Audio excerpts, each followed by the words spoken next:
but you certainly don't have a resume that can ever comment on me or my career. Ric Flair has finally revealed why wrestlers can't stand Hulk Hogan, and it's a stain on his image that'll be there forever. From backstabbing friends to racist rants, the man behind the legend was a far cry from the image of the honorable wrestling icon we know. Let's get into it.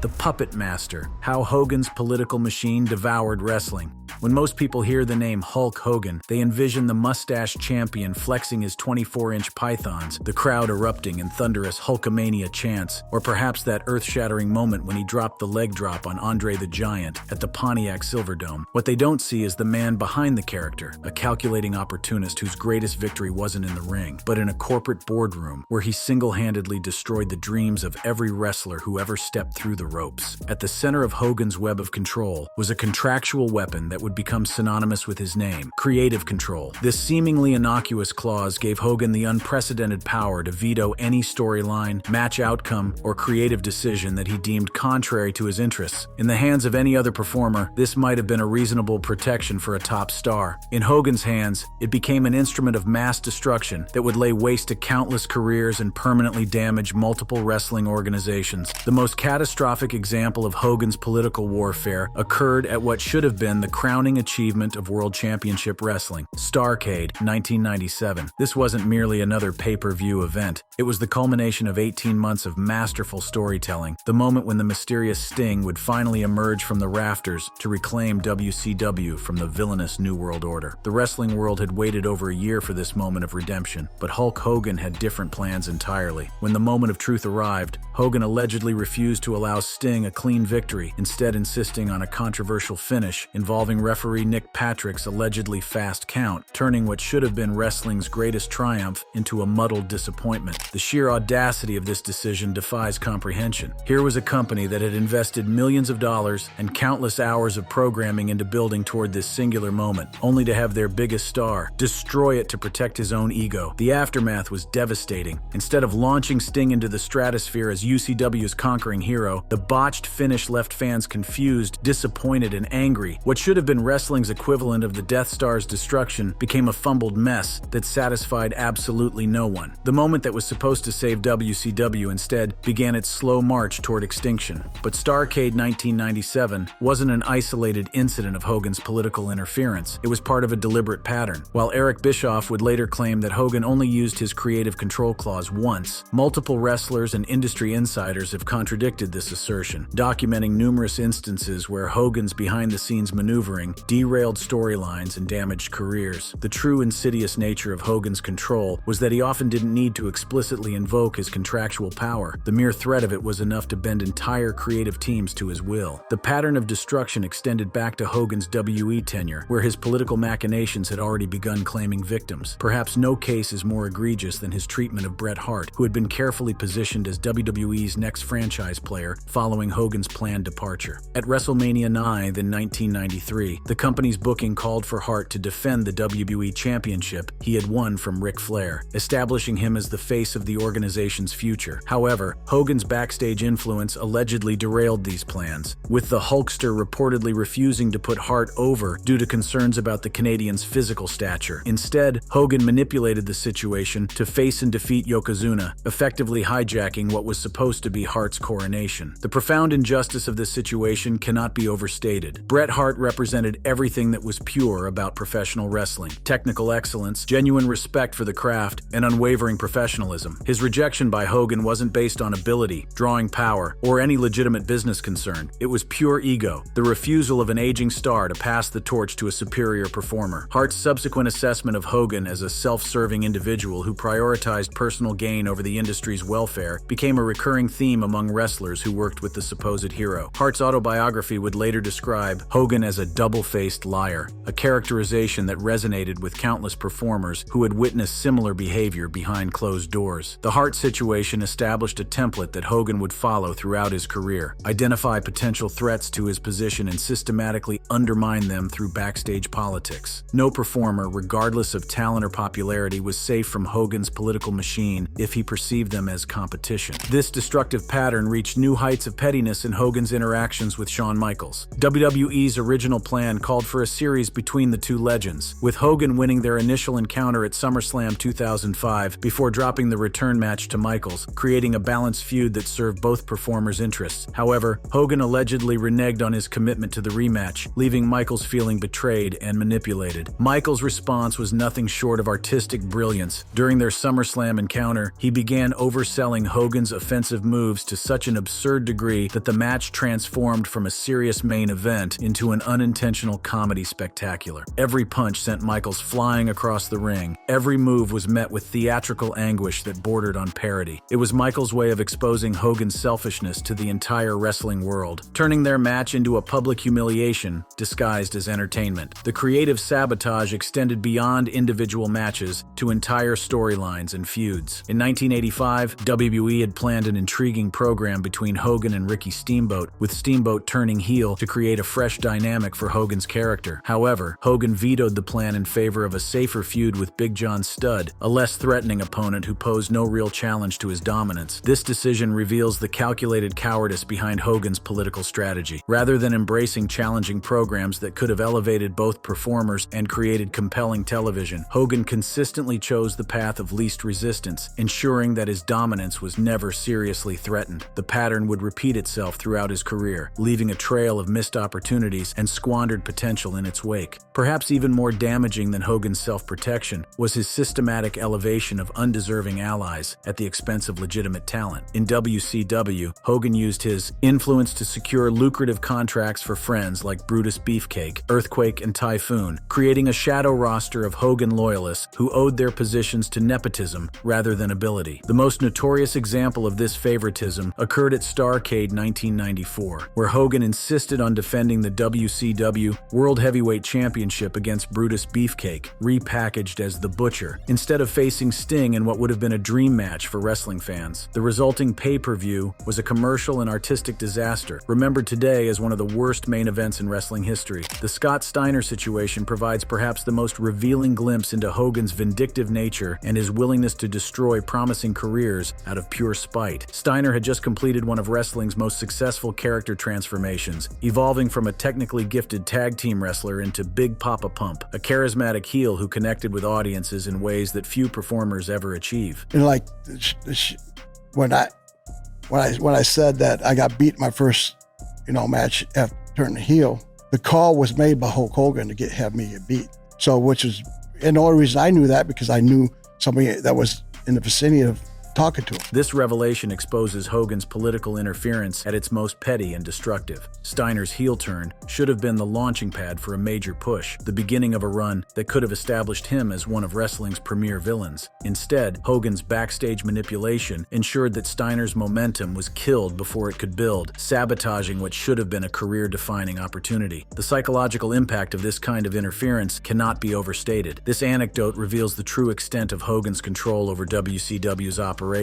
Matches that had been planned, written, and rehearsed could be canceled at the last minute if they didn't meet with Hogan's approval. Imagine the stress and uncertainty this created for other performers, never knowing whether their opportunities would survive Hogan's final inspection. Steiner's raw assessment reflects the genuine anger and frustration felt by wrestlers who watched their careers manipulated by Hogan's political games. This wasn't professional disagreement or competitive rivalry. This was moral outrage at a system designed to benefit one person at the expense of everyone else. The destructive impact of Hogan's politics extended beyond individual careers to entire wrestling organizations. His feud with Vader in 1995 collapsed when both wrestlers accused each other of failing to properly sell their opponent's offense, illustrating Hogan's inability to work professionally even with established main event talent. When someone of Vader's stature and experience couldn't successfully work with Hogan, it spoke volumes about the toxic environment surrounding the supposed franchise player. The ultimate consequence of of Hogan's political dominance was the slow-motion destruction of World Championship Wrestling itself. His contract became such a financial burden that company executives pointed to it as a major factor in WCW's inability to compete effectively with WWE. When the company that had once threatened WWE's dominance finally collapsed, Hogan's political maneuvering and contractual demands were cited as contributing factors to its demise. The final nail in WCW's coffin came at Bash at the Beach 2000, where Hogan walked out of the company following a dispute with Booker Vince Russo over the planned finish to his match with Jeff Jarrett. Even as WCW was fighting for its survival, Hogan was still playing political games, prioritizing his ego over the company's desperate need for stability. The resulting lawsuit added another layer of chaos to an already deteriorating situation. When Hogan eventually moved to TNA Wrestling, the same destructive patterns emerged immediately. Wrestlers in the smaller promotion complained that Hogan's focus on recreating NWO-style storylines and promoting his aging associates stifled opportunities for younger, more deserving talent like Matt Morgan and Magnus. Even in a company that desperately needed fresh faces and new ideas, Hogan couldn't resist the urge to manipulate and control. Perhaps most damning of all is Hogan's complete lack of remorse for the destruction he caused. In a 2018 interview with the Orlando Sentinel, he freely admitted to his political behavior, stating, "Once I got in the top spot to keep the spot, that's where the politics come in." Even when directly acknowledging his harmful actions, Hogan framed them as necessary business practices rather than the toxic behavior they actually represented. This attitude perfectly encapsulates everything wrong with Hogan's approach to the wrestling business. He viewed his political manipulation not as a betrayal of his colleagues or a corruption of the sport, but as smart career management. The fact that he could openly discuss destroying other people's careers while showing no understanding of the harm he had caused reveals a level of narcissism that borders on sociopathy. However, Hogan's thirst for control of the WWE was so deep that he even went as far as to betray the entire profession. What's worse is he got away with it too.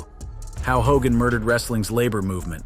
The year was 1986, and professional wrestling was experiencing an unprecedented boom. MTV was showcasing wrestling personalities, mainstream celebrities were getting involved in storylines, and WrestleMania had become a cultural phenomenon. But behind the glitz and glamour, the actual performers, the men and women who put their bodies on the line night after night, were living under conditions that would make sweatshop workers weep. These athletes weren't employees in any traditional sense. They were classified as independent contractors, which meant they received none of the protections or benefits that other entertainers took for granted. No health insurance when they inevitably got injured. No unemployment benefits when they were unceremoniously released. No pension plans for their retirement years. They were essentially migrant workers in an industry that was making millions off their blood, sweat, and tears. Jesse the Body Ventura understood this injustice better than most. Having just completed work on the blockbuster film Predator, he had experienced firsthand what it meant to work under union protection through the Screen Actors Guild. The contrast was staggering. While his Hollywood colleagues enjoyed comprehensive health care, retirement security, and workplace protections, his wrestling peers were one injury away from financial ruin. On the eve of WrestleMania 2, wrestling world's attention focused on the biggest event of the year. He saw an opportunity to change everything. I waited, and I got up on a chair, and I told everybody, now is our time to unionize. I said, all the publicity's gone out on WrestleMania. I said, if we refuse to wrestle unless union negotiators are brought in, it's federal law. They have to be brought in. It's the law. Ventura's logic was clear. With the entire sports entertainment world watching, a unified work stoppage would force WWE to negotiate in good faith. Federal labor laws would require it. Ventura wasn't speaking from selfishness or personal grievance. He was speaking for every broken-down veteran who had given their prime years to the business only to be discarded like yesterday's newspaper. He was speaking for future generations of performers who deserved basic human dignity and financial security. He painted a compelling vision of collective bargaining that could slash healthcare costs and provide retirement income for wrestlers who had sacrificed their bodies for the entertainment of millions. Within 24 hours of Ventura's passionate plea for worker solidarity, Vince McMahon was on the phone, absolutely livid about union discussions. But how could this be? The meeting had been private, attended only by wrestlers with no management representatives present. There were no recording devices, no corporate spies, no hidden cameras. So how had word of this secret gathering reached the boss's ears so quickly? For years, this question would eat away at Ventura like acid. Someone in that locker room, someone he had trusted, someone he had fought alongside, someone he had considered a brother, had betrayed not just him, but every wrestler who had ever dreamed of a better future. The identity of this traitor would remain a mystery, a dark secret that poisoned the atmosphere of professional wrestling for years to come. So me and my lawyer flew to Connecticut. Now, I can't say nothing because you sit in a deposition. I gotta stay silent. But I told my attorney the whole story. I said, if you can find out who ratted me, who was the rat, who was the, as we called him, what were they called in the old days? Stooge. Yeah, off a stooge. The opportunity for justice came during Ventura's lawsuit against WWE over publicity rights and video royalties. During the deposition process, his attorney saw a chance to finally solve the mystery that had haunted Ventura for years. And my attorney says to Vince, Mr. McMahon, he said, has there ever been a union in wrestling? And Vince goes, no.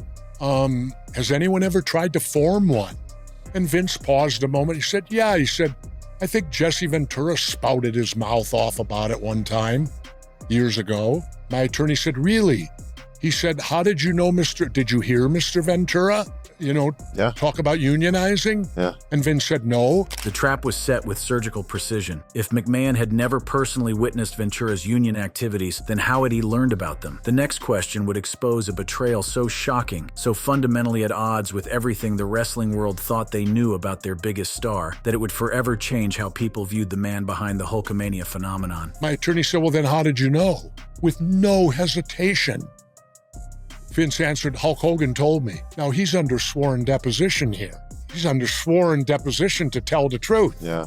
There was no hesitation. Hulk Hogan told me. The words landed like a nuclear bomb in that Connecticut courtroom. Hulk Hogan, the golden boy of professional wrestling, the man who had built his entire persona around honor and doing what's right, the supposed champion of the common man, had been the rat all along. There was no ambiguity, no room for interpretation, no possibility of miscommunication. Hulk Hogan had deliberately and consciously destroyed what could have been the most important advancement in wrestler welfare in the history of the industry. But why? What could possibly motivate the supposed hero of professional wrestling to betray his colleagues so completely? The answer reveals the true character of the man behind the character, and it's uglier than anyone could have imagined. The financial records from WrestleMania 3 later revealed that Hogan had earned more money than the entire rest of the roster combined, including legends like Andre the Giant. While his colleagues were scraping by, struggling to pay for basic medical care, and facing uncertain futures, Hogan was living like royalty off the very system that exploited them. While veterans were facing retirement with nothing but broken bodies and empty bank accounts, Hogan was securing his financial future for generations. He had no incentive to rock the boat because he was the primary beneficiary of the system's inequities. The ripple effects of Hogan's betrayal extend far beyond that Connecticut courtroom. Professional wrestling remains one of the only major entertainment industries without meaningful union representation. Wrestlers today still face the same fundamental challenges that Ventura identified in 1986. Independent contractor status that denies them basic worker protections, catastrophic healthcare costs, and the constant threat of financial ruin. How many careers could have been saved? How many wrestlers could have avoided bankruptcy after career-ending injuries? How many legends could have retired with dignity instead of dying penniless and forgotten? The human cost of Hogan's betrayal is incalculable, stretching across decades and affecting thousands of performers who never even knew they had been betrayed.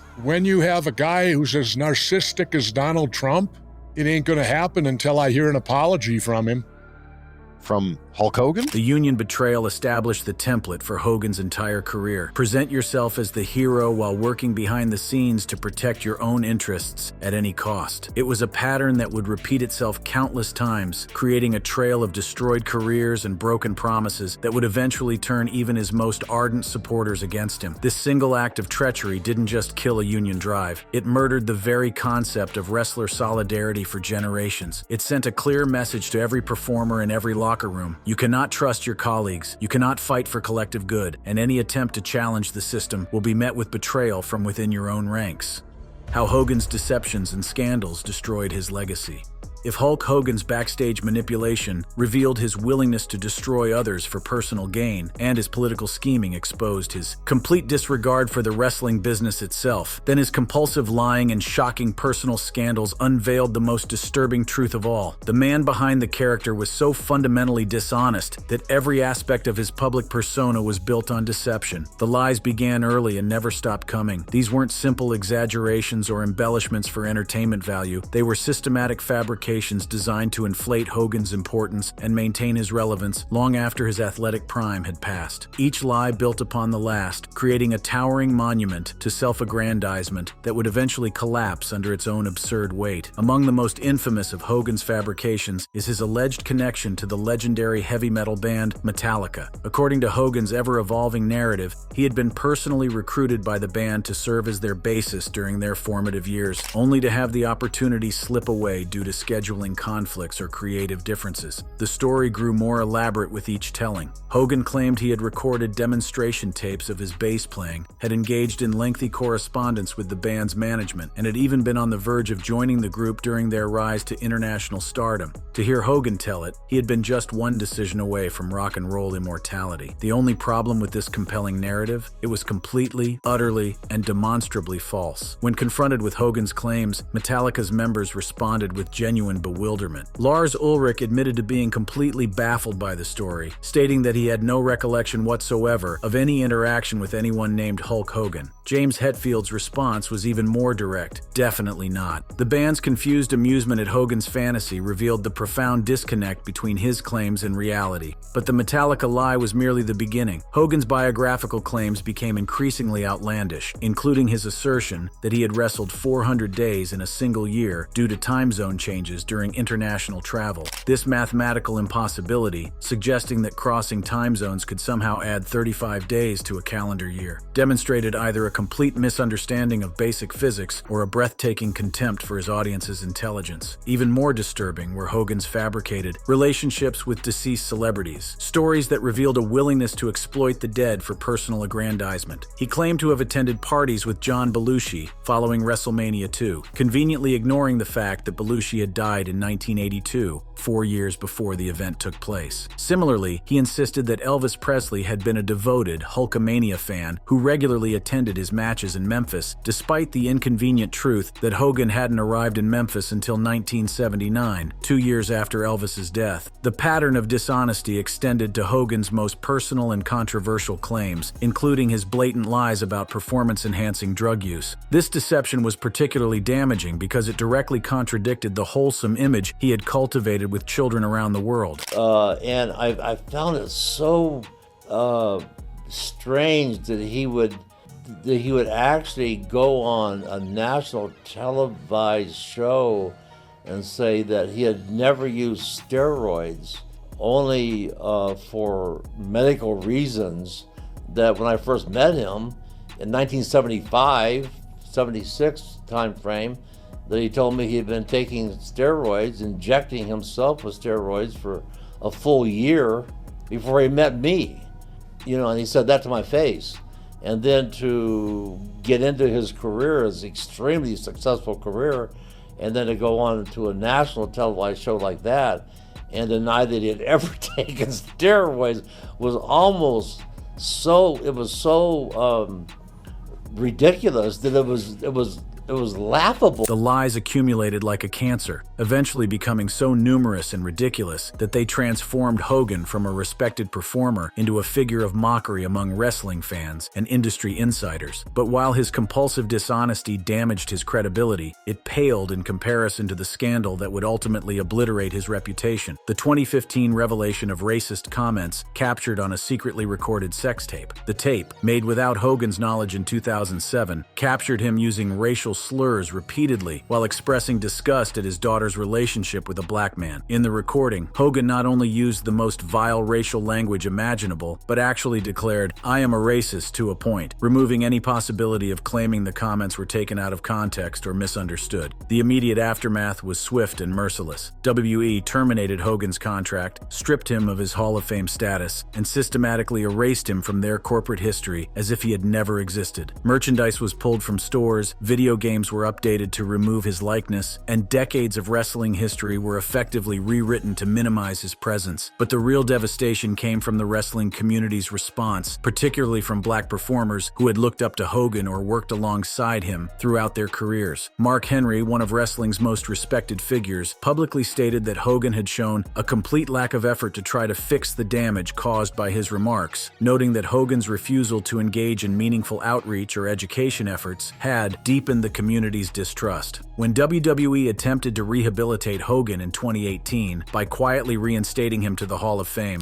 the backlash was immediate and unified. The New Day, one of WWE's most popular acts, issued a statement expressing their inability to forgive Hogan's comments, declaring, "When someone makes racist and hateful comments about any race or group of people, especially to the degree that Hogan made about our people, we find it difficult to simply forget." Their response emphasized that their stance wasn't born of hatred, but of a legitimate demand for accountability and genuine change. Shelton Benjamin's reaction was even more pointed, tweeting his permanent rejection of Hogan with the words, "You lost me forever with your don't get caught," or as you would call it, apology speech. Benjamin's characterization of Hogan's apology as focusing on the danger of being recorded rather than the harm of his words resonated with many who felt that Hogan's contrition was more about damage control than genuine remorse. The most revealing perspective on Hogan's downfall came from The Undertaker, one of wrestling's most respected and diplomatic figures. Did you feel bad for him? No. This stark assessment from someone known for his loyalty and professionalism speaks volumes about how completely Hogan had alienated even the most diplomatic members of the wrestling community. The Undertaker's willingness to publicly express his lack of sympathy represented a seismic shift in how wrestling's old guard viewed their former colleague. The Undertaker's most devastating analysis came when he explained the deeper reasons for fan rejection. Well, I mean, it's funny that, we were talking about this last night that, with all the podcasts and all the books and everything, and everybody realizes that Hogan wasn't the guy that he was portrayed to be, And I'm not asking you to put yourself in a tight spot here or anything, but I mean, he's not from a the fan's guy. perspective. We grew up seeing Hogan as this great thing, bigger and then in life Americana kind of deal, and then obviously, he gets caught on tape, saying some derogatory, racist things, and in this day and age where all of that is such a hot button deal. I don't know what you expect. The Undertaker's observation that Hogan wasn't the guy that he was portrayed to be cuts to the very heart of the betrayal felt by wrestling fans worldwide. The racist comments weren't just offensive language. They were the final piece of evidence that the heroic character they had loved was a complete fabrication. The Scott Steiner situation provides another window into how Hogan's behavior created deep, lasting hatred among his former colleagues. Steiner's animosity toward Hogan extends far beyond professional disagreements into genuine personal contempt. I mean, there's a reason why he got booed in California. All this stuff that came out with him, racist comments. Now, you would never found that out if it wasn't recorded behind, closed doors. So I think a lot of people realize, the perception that WWE or WCW wanted of Hulk Hogan was not really him. The cumulative impact of these revelations has been the complete destruction of Hogan's public image. His 2025 appearance at WWE's Netflix debut was met with sustained, venomous booing that represented genuine hatred rather than mere disappointment. Fans weren't just expressing disapproval of his recent political statements or past controversies. They were rejecting everything he represented as a person and a performer. The contrast with other controversial wrestling figures is stark and revealing. While other performers who have expressed similar political views have avoided comparable backlash, Hogan's combination of racism, lies, and backstage manipulation has created a perfect storm of disgust that makes redemption impossible. The difference lies in the fundamental character revealed through decades of accumulated evidence. Modern wrestlers across multiple promotions have been remarkably unified in their condemnation of Hogan. Seth Rollins, despite having grown up as a Hogan fan, has characterized him as a victim of his own ego who has failed to demonstrate genuine growth or accountability. MVP's assessment assessment was even harsher, describing Hogan on social media as a pathological lying piece of human excrement, explicitly connecting his hatred to the racist language captured on tape. The rejection has extended beyond WWE to other wrestling organizations, with AEW President Tony Khan reportedly banning both Hogan and his wife from AEW events, demonstrating that the disgust with Hogan's character transcends company loyalties or business considerations. This kind of industry-wide blacklisting is virtually unprecedented for a performer of Hogan's historical significance. Thank you for watching this video. If you'd like to watch another fascinating video like this, click on one of the boxes on your screen right now. New footage of Hulk Hogan's final hours just dropped, and it's nothing like what we were told. But it doesn't stop there. From shocking behavior in his last moments to wild new claims about his private life, including being a full-blown sex addict. He's a complete liar. He is a sex addict. There's a lot unraveling right now, so let me break it all down. The final hours, how wrestling's biggest icon met his end.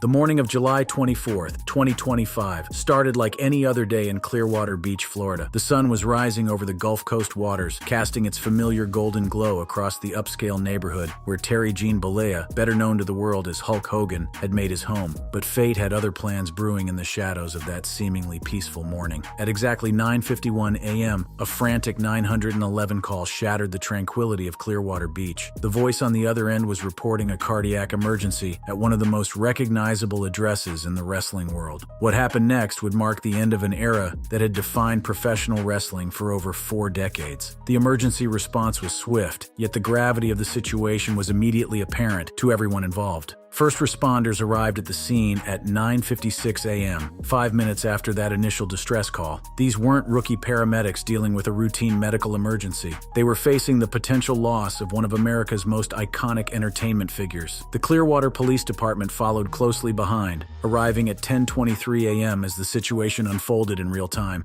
What witnesses described was a scene of controlled chaos as medical professionals fought against time itself. For 30 grueling minutes, emergency personnel performed CPR on the man who had once seemed invincible in the wrestling ring. Picture this: the same chest that had absorbed countless finishing moves from wrestling's greatest villains, the same heart that had pumped through matches that lasted over an hour, was now fighting its most important battle and losing. At 10:23 a.m., the decision was made to transport Hogan to Morton Plant Hospital because the situation was clearly beyond what could be handled at the scene. The stretcher that carried him out of his Clearwater Beach home was carrying more than just a 71-year-old man. It was holding the hopes of an entire wrestling community that somehow, someway, their hero would pull through this like he had pulled through so many stage disasters in The Ring. But he didn't. At 11:17 a.m., Gene Bollea was pronounced dead. The cause was cardiac arrest, sudden and final. Dr. Saeed Khaja, a cardiac electrophysiologist who wasn't directly involved in Hogan's care but understood the medical implications, explained that sudden cardiac arrest is commonly associated with heart attacks or ischemic heart disease. It could be somebody just walking, talking, and all of a sudden they pass out.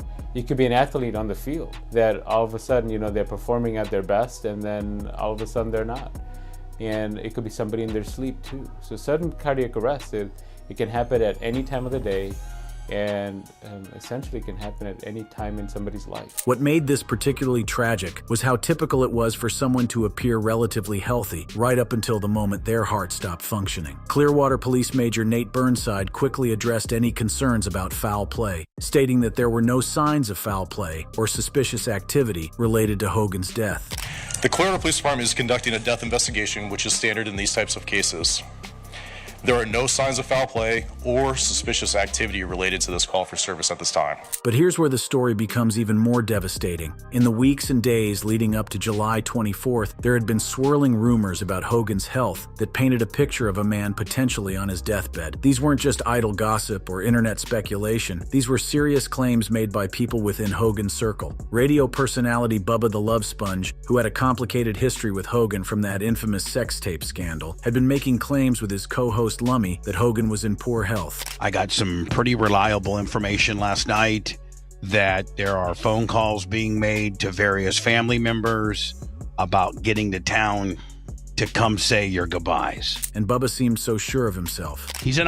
I actually know what hospital he's in. I'm just not going to tell you. Oh, no.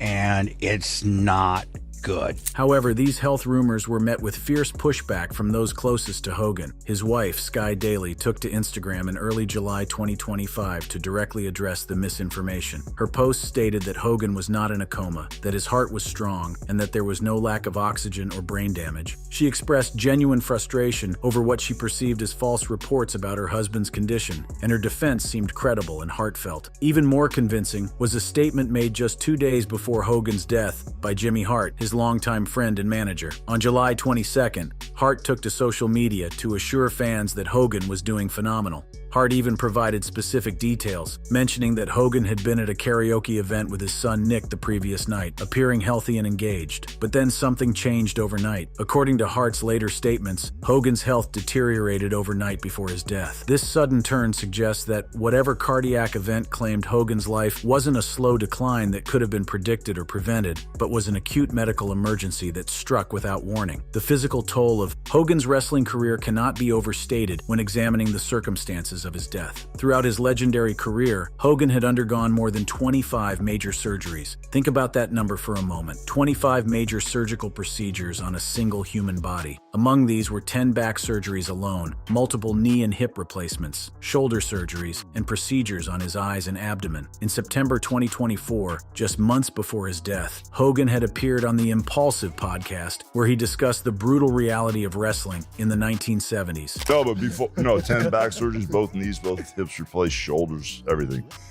But at the end of the day, the equipment back in the day when I started wrestling in '77 was a little different than the rings and stuff you guys are working in now. Yeah, totally. I heard it was much, much harder. He described wrestling rings as 22-foot death traps with lumps and boards sticking up, equipment considered criminally unsafe by today's standards. It was like a 22-foot boxing ring that had lumps in it, boards sticking up. It was horrible. That didn't concern you? Because now you're kind of paying the price for it. Yeah, well, it is what it is. The injuries he sustained from this dangerous equipment led to chronic pain and nerve damage that would plague him for the rest of his life. Most recently, in May 2025, Hogan had undergone what was described as a 4-level anterior cervical discectomy and fusion, a major neck surgery designed to relieve chronic pain. This wasn't a minor procedure. This was serious spinal surgery with a long recovery process. While initial reports suggested the surgery was successful, the timing raises questions about whether the stress of major surgery just months before his death may have contributed to the cardiac event that claimed his life. The family's statement, posted on Hogan's official Instagram account, was both heartbreaking and dignified. It is with a heavy heart and deep sadness that we confirm we have lost a legend. Our beloved Terry Bollea, known worldwide as Hulk Hogan, passed away today surrounded by his loved ones. The fact that family surrounded him in his final moments provides some comfort in an otherwise tragic situation. Controversy, legacy, and the complex icon wrestling lost.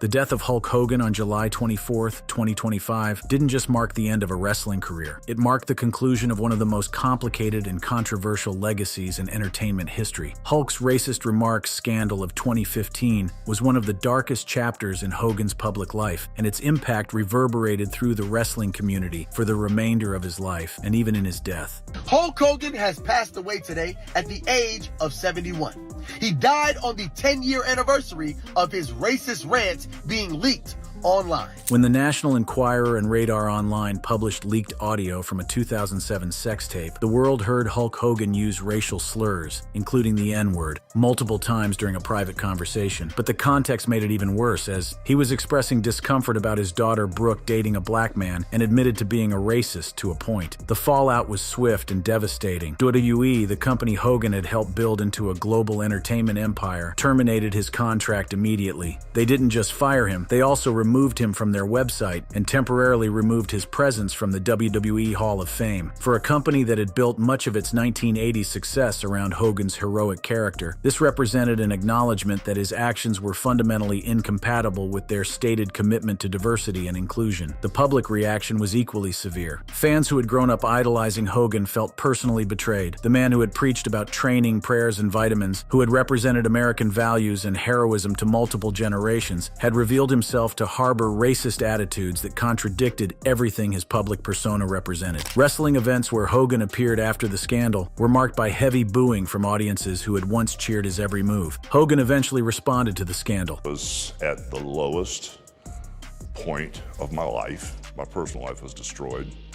I was very mad at my daughter. I was upset over a situation that happened between her and her boyfriend, and I had no idea I was being taped. He even revealed feeling suicidal after the scandal broke. I was to the point where I wanted to kill myself. I sat in my bathroom by myself when my ex-wife was gone and the kids were gone, and I was completely broken and destroyed. And what's the easiest way out of this? I mean, I was lost. You were suicidal. Yes, I was. WWE's decision to reinstate Hogan into the Hall of Fame in 2018 was controversial and remains divisive. The company cited his public apologies and community work with young people as evidence of personal growth and redemption. However, many fans and industry observers felt that 3 years wasn't sufficient time to demonstrate genuine change, and the WWE's decision was motivated more by commercial considerations than moral conviction. And then, Hulk's ex-wife took to the internet to reveal the kind of man he was to her. I have to be honest about what I went through in my marriage with Terry as Hulk Hogan, and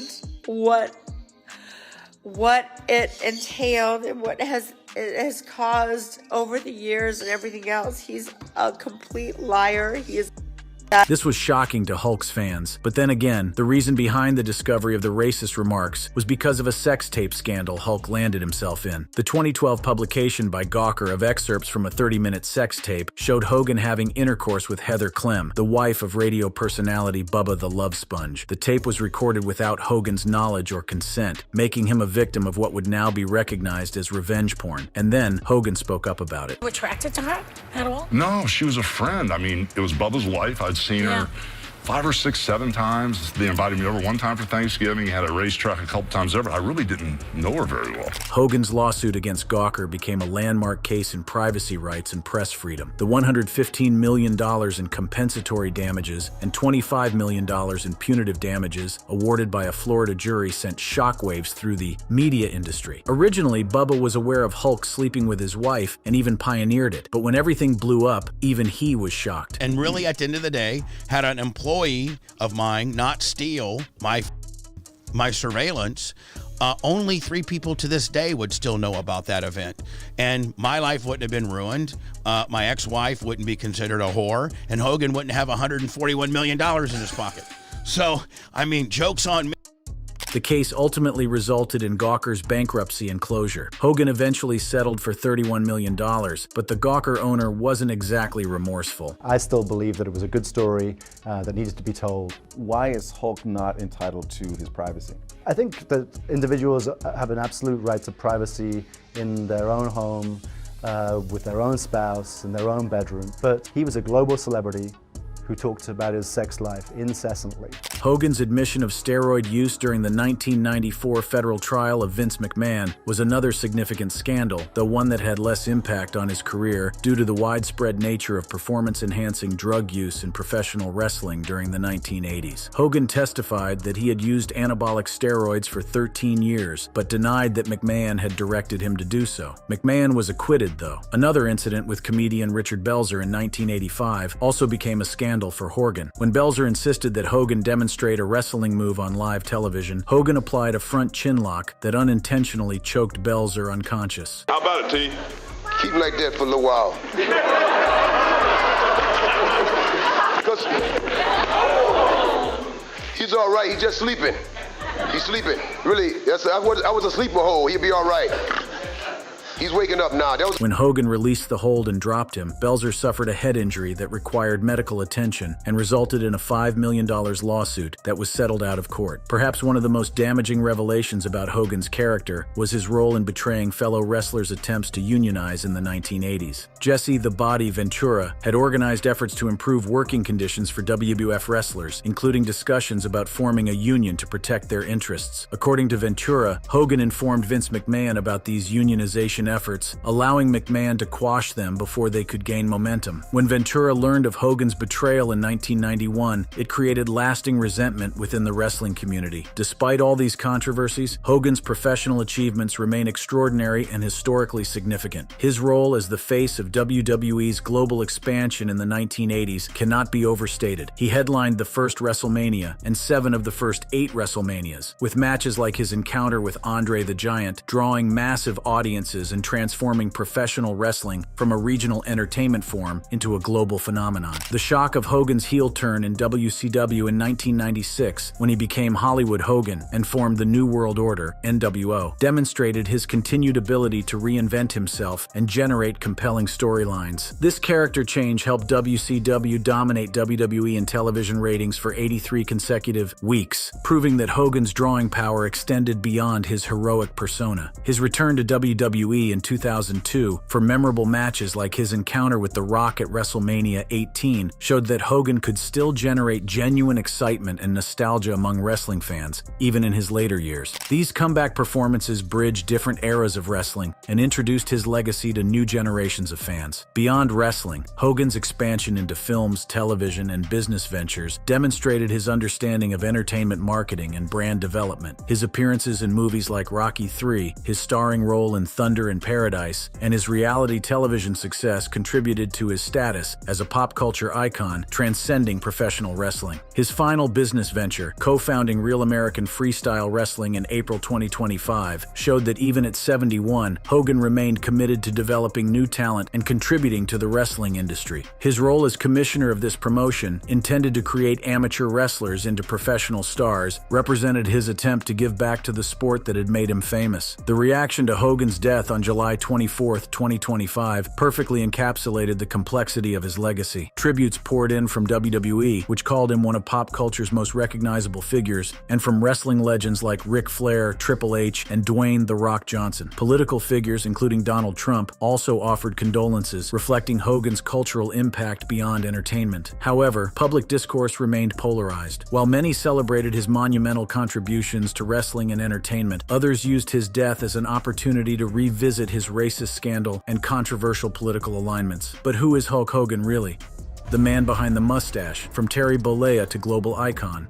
Understanding the magnitude of what the wrestling world lost on July 24, 2025, requires diving into Terry Gene Bollea's journey, a journey that transformed a shy kid from Tampa into the most recognizable wrestling personality in history. The story begins on August 11, 1953, in Augusta, Georgia, where a future legend was born into anything but legendary circumstances. Terry's parents, Pietro Peter Bollea and Ruth V. Bollea, represented the classic American immigrant story. His father worked as a construction foreman and brought Italian heritage to the family, while Ruth contributed French, Scottish, and English ancestry. Ruth worked as both a homemaker and a dance instructor. The Bollea household wasn't wealthy, but it was stable and close-knit. Terry had two older brothers, Alan and Kenneth, and the family dynamic was typical of working-class families in the 1950s and 60s. When Terry was still young, the family relocated to Tampa, Florida. This move placed young Terry in what would become his spiritual home, the city that would shape his identity and serve as his base of operations throughout his entire career. Tampa in the 1960s was far different from the sprawling metropolitan area it is today. The Port Tampa neighborhood where the Bollea settled was a working-class area where families knew each other and kids played in the streets until the streetlights came on. It was here that Terry's physical attributes first became apparent and impossible to ignore. Even as a child, Terry Bollea was massive, not just tall, but genuinely imposing in a way that made adults take notice. Paradoxically, despite his intimidating physical presence, those who knew him described him as surprisingly shy. Terry's Catholic upbringing instilled values of discipline, community service, and moral structure that would influence his public persona throughout his career. The emphasis on discipline would serve him well in the grueling world of professional wrestling. At the same time, community-focused values would manifest in his charity work and connection with fans. But before wrestling entered the picture, young Terry Bollea had entirely different dreams. As a teenager, he was passionate about music, specifically rock music, and played bass guitar in local Tampa bands. One of these groups was called Ruckus, and Terry genuinely believed he might have a future in the music industry. Musical aspirations weren't Terry Bollea's only potential career path. He also excelled athletically, particularly in baseball, where his size and natural coordination made him a standout player. Major League Baseball scouts from teams like the Cincinnati Reds were watching him, and there was genuine interest in his potential as a professional athlete. The thought of Terry Bollea wearing a Cincinnati Reds uniform instead of yellow and red wrestling attire was a legitimate possibility facility that injuries ultimately derailed. Education was also part of the plan, at least initially. Terry enrolled at Hillsborough Community College and later attended the University of South Florida, where he studied business. However, his academic pursuits never reached completion. His growing interest in other career possibilities and the practical demands of supporting himself led him to leave formal education behind. In retrospect, this decision to abandon traditional academics to follow his physical gifts and natural charisma proved to be one of the most financially successful educational choices in entertainment history. The discovery that would change everything happened almost by accident. In the early 1970s, Terry's imposing physical presence caught the attention of Jack and Gerald Briscoe, wrestling brothers well connected in the Florida wrestling scene. They spotted him at a gym and immediately recognized that his combination of size, natural athleticism, and charismatic presence could translate perfectly to professional wrestling. Transitioning from potential baseball player and aspiring rock musician to professional wrestler wasn't immediate or easy. Terry began training under Hiro Matsuda, a legendary wrestler known for his technical skills and ruthless approach to preparing new talent. Matsuda's training methods were notoriously brutal, designed to weed out anyone who wasn't wholly committed to the wrestling business. The most famous story from Terry's training illustrates how intense this preparation was. On his very first day of training, Matsuda deliberately broke Terry's leg. I was getting ready to faint. Then they threw me in the ring, and Matsuda got between my legs. He stuck his elbow in my shin,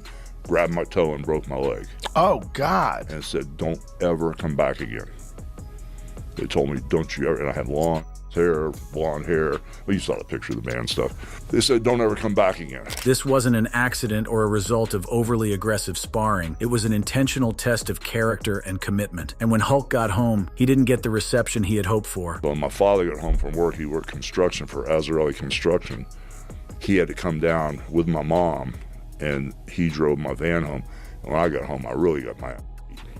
It was a little bit different. And he goes, don't you ever let anybody hurt you again. Lesser men would have walked away and never looked back. Instead, Terry Bollea proved his resilience by returning to training as soon as his leg healed, demonstrating the determination to define his entire career. This incident became legendary in wrestling circles and established Terry's reputation as someone who couldn't be broken, regardless of obstacles in his path. When Terry finally made his professional wrestling debut in 1977, he performed under various names and personas as promoters tried to figure out how best to utilize his unique combination of attributes. Early in his career, he was billed as the Super Destroyer, a generic masked villain character that completely wasted his natural charisma and distinctive appearance. The transformation into Hulk Hogan happened when promoters realized that Terry's resemblance to the comic book character, the Incredible Hulk, and his massive physique created marketing opportunities that were too good to ignore. Hogan stood 6'7" tall at his wrestling peak and weighed over 300 pounds of primarily muscle mass. The name Hogan was added to give him an Irish-American identity that would appeal broadly to wrestling audiences. However, the choice to use Hogan specifically has been attributed to a 1970s television appearance where he was compared to the Incredible Hulk character. The early stages of Hogan's career were spent in Florida's Championship Wrestling from Florida, CWF, where he honed his craft and developed the persona that would eventually conquer the world. His early character work leaned heavily into his Italian heritage through his father's side, and promoters experimented with various iterations of what would eventually become the iconic Hulk Hogan character. The breakthrough that changed everything came in 1983 when Vince McMahon Jr. brought Hogan into the World Wrestling Federation, WWF, which would later become WWE. McMahon wasn't just hiring another wrestler. He was betting the future of his company on Hogan's ability to become the face of wrestling's expansion into mainstream entertainment. The patriotic, all-American character that Hogan developed under McMahon's guidance was a marketing genius. The red, white, and blue color scheme, the Hulkamania catchphrase, and the emphasis on training, prayers, and vitamins were carefully crafted to appeal to the broadest possible audience. But behind the public persona was a complex individual whose personal life was far more nuanced than his wrestling character suggested. In 1983, the same year he joined the WWF, Hogan married Linda Claridge, beginning a relationship that would become central to his identity for over 2 decades. Their children, Brooke, born 1988, and Nick, born 1990, would later become public figures in their own right, particularly during the reality television show Hogan Knows Best that ran from 2005 to 2007. The reality show provided fans with an unprecedented look behind the curtain of Hogan's personal life, showcasing the family's lifestyle in Tampa and revealing aspects of Terry Bollea's personality that differed significantly from his wrestling character. The industry he helped create will continue to evolve, but it will carry the inspiration of his achievements and the cautionary lessons of his failures. If you enjoyed this video, click on any of the cards on your screen for more content.